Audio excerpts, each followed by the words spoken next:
یقین، پورا یقین. ارے بھائی اگر ہماری کوئی ماں بہن دکھیاری ہو، ساس کی طرف سے، سسرے کی طرف سے، دیورانی کی طرف سے، جیٹھانی کی طرف سے، کسی کی طرف سے، بھائی دنیا ہے، سب کے گھر میں ہوتا ہے. قاری احمد علی کے گھر میں بھی ہوتا ہے، مفتی ہارون کے گھر میں بھی ہوتا ہے، سب گھر میں جھگڑے ہوتے ہیں. لیکن کرنے کا کیا معلوم؟ باہر نکل کر موبائل پہ سب کو کمپلین نہیں کرنے کا، باہر نکل کر ایڈورٹائز نہیں کرنے کا. میں تو بہت دکھی ہوں، میری ساس نے تو میرے ناک میں دم کیا. تو وہ کہتے بھی ہے تیرے ہسبینڈ کو بولنا، شوہر کو بول. کہا وہ تو ایک نمبر کا ماوڑیا ہے. یہ سب میری ماں بہنیں، اللہ کا واسطہ دے رہا ہوں. میں قاری احمد علی آج آیا معلوم نہیں گودرا کب آؤں گا، لیکن اللہ کا واسطہ دیتا ہوں یہ سب کام چھوڑے، مسواک کرے. کیا کرے؟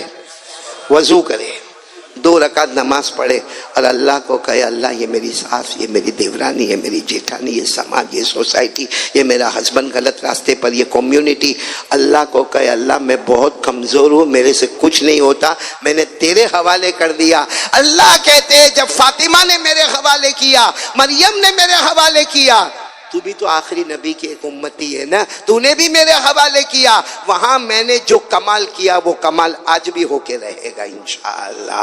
تو پہلا کام یقین کرنے دھرنے والا کون؟ آپ کو بتاؤں ایک بہت بڑے اللہ والے گزرے، حضرت مولانا احمد علی لاہوری. بولو کون؟ حضرت مولانا احمد علی لاہوری.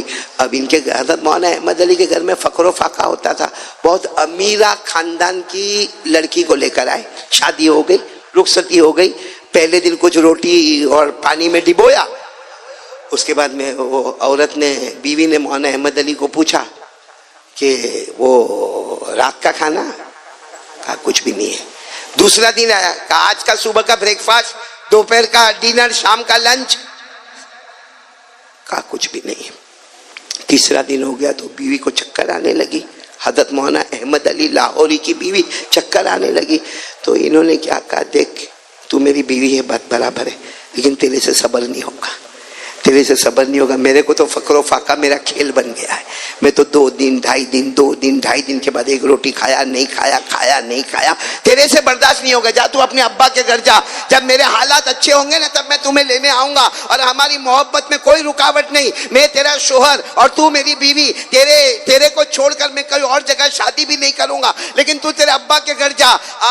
مولانا احمد علی لاہوری کی بیوی نے کہا مالداری میں کوئی بیوی شوہر کا ساتھ دے وہ وفاداری نہیں ہے، غریبی میں شوہر کا ساتھ دے دے اس کو وفاداری کہتے. لال جوڑا پہن کر آئی تھی، کفن کا کپڑا پہن کر جاؤں گی. لال کپڑا پہن کر آئی تھی ابا کے گھر سے، کفن کا کپڑا پہن کر جاؤں گی. اور غربت میں، غریبی میں کوئی شوہر کا ساتھ دے اسے کمال کہا جاتا ہے. اب شوہر کی حالت خراب ہے اور یہ ہمارے یہاں کی عورتیں اتنا ضد، وہ بیچارہ ادھر قرضہ لیتا ادھر قرضہ لیتا، رات کو نیند نہیں آتی. اور ایک بات میں بتا دوں میری ماں بہنوں کو، یہ بات بہت خراب لگتی ہے ہم کو، ہم لوگ فضول خرچی بہت کرتے ہیں. ہاں بولو، مرد لوگ بھی. ہاں بھائی ٹھیک ہے، ایک آدمی کو کچھ کامیابی ملی، شادی ہوئی، نکاح ہوا، اس میں ڈھول باجے کی کیا ضرورت ہے؟ اس میں ڈی جی بجانے کی کیا ضرورت ہے؟ اس میں بینڈ باجے والے کو لانے کی کیا ضرورت ہے؟ نہیں، نکاح کا معاملہ ہے، ہو گیا، نکاح ہو گیا، ولیمہ ہو گیا، رخصتی ہو گئی. اب دعا کرو بارک اللہ لکما وجمع بینکما بالخیر. آپ کو معلوم ہے جو لوگ فضول خرچی کرتے، یعنی جو چیز کی ضرورت نہیں ہے لیکن لوگوں کو دکھانے کے واسطے جو چیز لاتے نا، اللہ نے کیا کہا معلوم؟ تو شیطان کا بھائی ہے، تو شیطان کی بہن ہے. یہ جتنی ماں بہنیں بیٹھی ہے جو فضول خرچی کرتی ہے نا، بھلے کسی کا نام رقیہ ہوگا، کلثوم ہوگا، فاطمہ ہوگا، زینب ہوگا، لیکن اللہ کے دربار میں اس کا نام ہوگا شیطان کی بہن. اور یہ میں نہیں کہتا، قرآن میں 15ویں پارے میں اللہ نے فرمایا ان المبذرین کانوا اخوان الشیاطین. اللہ تبارک و تعالیٰ فرماتے جو فضول خرچی کرے لوگوں کے دکھانے کے واسطے، اترانے کے واسطے. کیونکہ ہماری ماں بہنوں کا بہت عجیب معاملہ ہے. تم گھر میں دیکھو نا، اتنی میلی کچیلی، ایک پائچہ اوپر ایک پائچہ نیچے ہے کہ نہیں مولانا احمد؟ اور اس کو بولو 2 گھنٹے کے بعد وہ شادی ہال میں جانے کا ہے. کبھی کبھی تو ایسا شک ہو جاتا ہے کہ میری بیوی ہے کہ کوئی اور ہے. وہ جو چہرہ بدلتی نا پارلر میں، ہاں جو کلر مارتی نا کلر، ہاں تو ایسا جب گھر میں آتی تو ایسا لگتا ہے میری بیوی آئی کہ کوئی اور آ گیا میرے گھر میں. تو یہ میرے کو بتاؤ یہ کون سی شریعت ہے؟ شریعت نے کہا شوہر کے سامنے خوبصورت بن تو اس کے سامنے میلی کچیلی، اور عورتوں کے سامنے دوسروں کے سامنے پردہ کر. بولو دوسروں کے سامنے، تو وہاں بن ٹھن کے جا رہی ہے. اسی لیے حدیث میں آیا ہے اللہ قیامت میں بہت سی عورتوں کو ننگی کر دے گا اور وہ شرمائے گی. بھائی عورت کے اندر شرم ہے، اور قیامت کا میدان پورا مجمع بھرا ہے، اس میں ننگی کر دے گا. تو معلوم ہے وہ پوچھے گی اللہ کو کہ اللہ میرے کو ننگی کیوں کیا؟ کہا دنیا میں بھی تو ننگی رہتی تھی. تو کہے گی نہیں میں کپڑا پہنتی تھی. کہا وہ تیرا کپڑا تیرے ننگے پنے سے بھی زیادہ خطرناک ہوا کرتا تھا.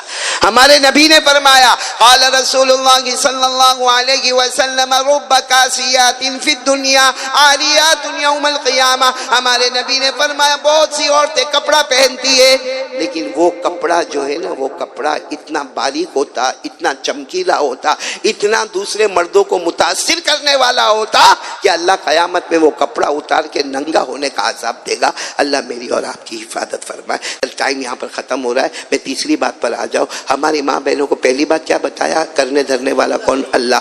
دوسری بات کیا بتایا؟ حضور پاک صلی اللہ علیہ وسلم سے محبت. یہ دونوں چیزیں آئیں گی کیسے؟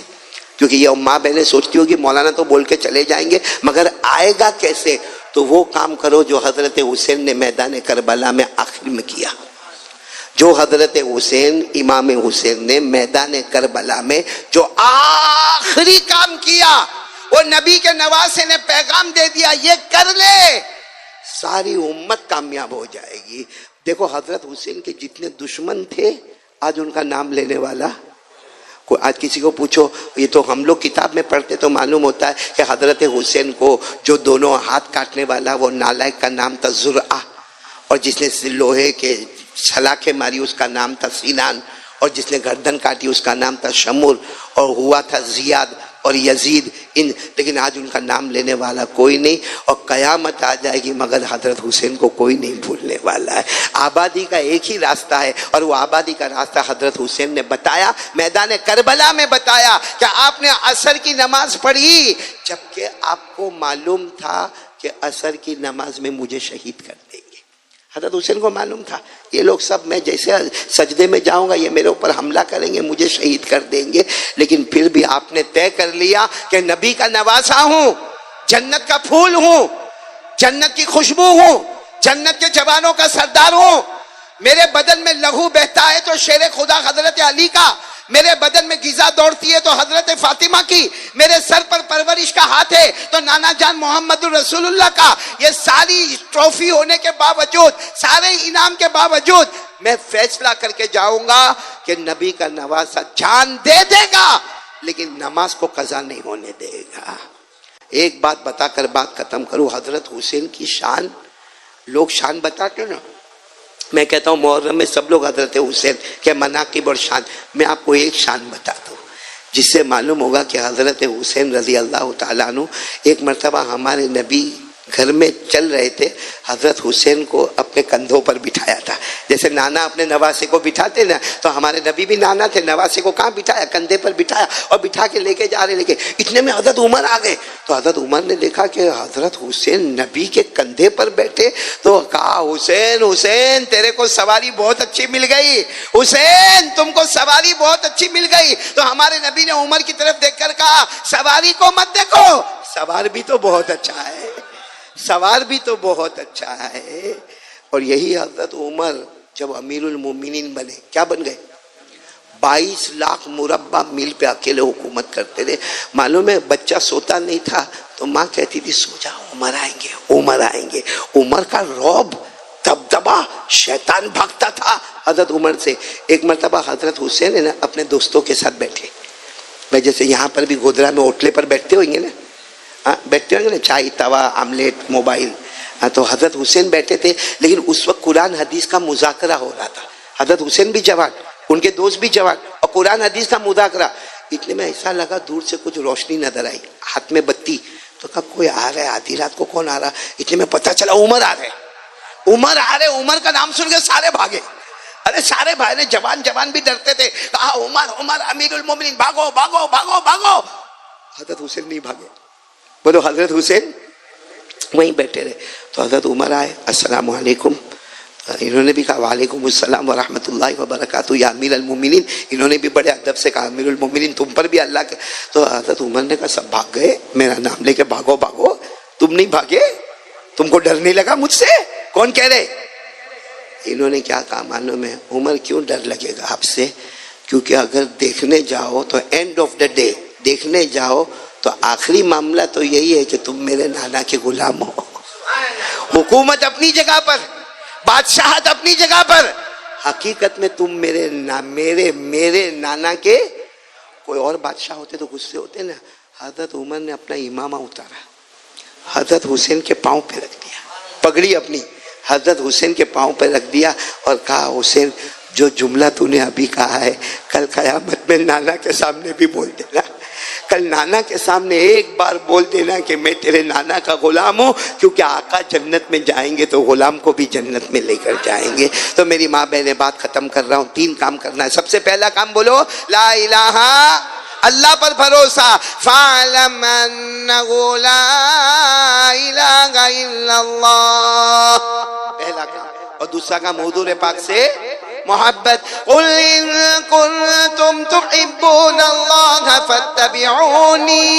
اور تیسرا کام 5 وقت کی نماز. وَالَّذِينَ هُمْ عَلَى صَلَاتِهِمْ يُحَافِظُونَ أُولَئِكَ فِي جَنَّاتٍ مُكْرَمُونَ. آمین یا رب العالمین. وآخر دعوانا ان الحمد للہ رب العالمین.